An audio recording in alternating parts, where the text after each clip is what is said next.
फुकहाए अरबा।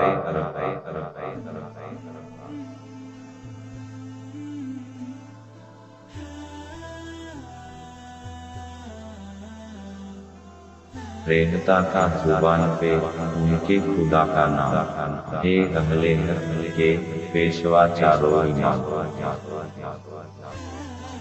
कर गए दीने मतीन का हुक्काम, हे इसीलिए जिंद उनका नाम।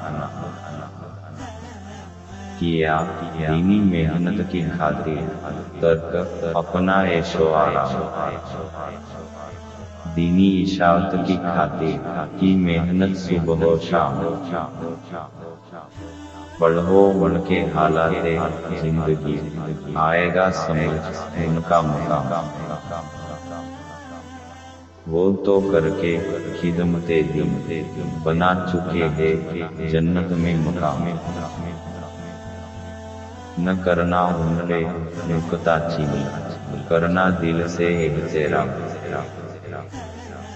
करके उनकी बुराई व गुस्ताखी, न करना बुरा अपना अंजाम।